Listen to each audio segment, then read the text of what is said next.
You know you love something when it gets into your dreams. Antarctica haunts my dreams. My photo montages are dreams come true, and Antarctica has become a part of every series. Reflection, resonance, revelation, and all of the others. Dreams show us things we need to understand in another way or on another level. Dreams help us maintain a healthy psychic balance between the conscious and the unconscious. When we dream, we make ourselves whole again. How do I understand a dream? First, I turn to readings in psychology. There it is, a language for the soul. Association, projection, transference, deflection, repression, sublimation, incubation, gestation, individuation, integration. And they're not just nouns, but verbs. They're processes and states of being. There's a reason that the titles of my images are processes rather than places or things. These are the colors of the soul that give greater meaning to the colors within the frame. Freud got it right. The mind is like an iceberg. So much more lies beneath the surface of us, hidden until we learn to speak another language. But knowing how to speak a language isn't the same thing as speaking it.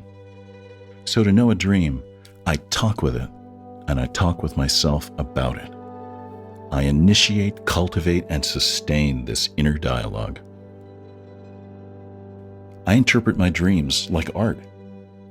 That big dictionary of dream symbolism, it's useful, but it's only food for thought. It's my dream, so what matters most is my interpretation of it. My understanding evolves over time. So I stay curious. I ask a lot of questions. I keep myself alive and dreaming. I keep the dream alive within me. I have faith that no matter how much I discover, there is always more. Awareness, interaction, interpretation. These two are creative acts, ways to keep things and ourselves alive. In celebrating them, we grow our understanding through participation into something fuller. It's a way to love the world more fully, and there are so many kinds of love to give and receive. More than records of places and times, my images are about states of mind. But they're not just any states of mind. They're states of mindfulness, which can be shared. In these states, we see ourselves more fully, and we see ourselves seeing. I find moments where, out of the fog, a growing awareness emerges. Extreme calm appears.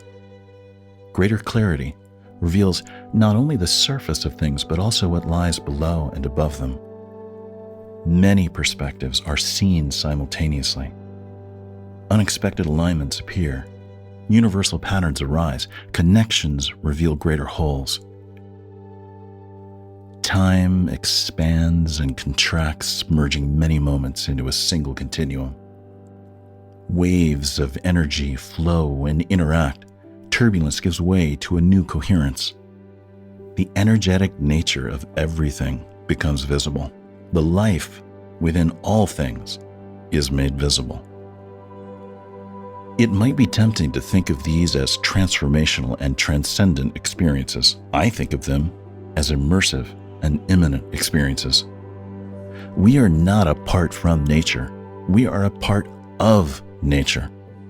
To participate in the miraculous, we don't need to become something else. We only need to tune into the universe, both outside and inside us. Can we change the way we see it to we? If we can change our state of mind, imagine what else might change. Or just find out. Live in a beautiful way and be the change you wish to see. At least that's what I try to do. When I think about this creative process, I think about the Australian Aborigines who believe that their dream life is more real than their waking life.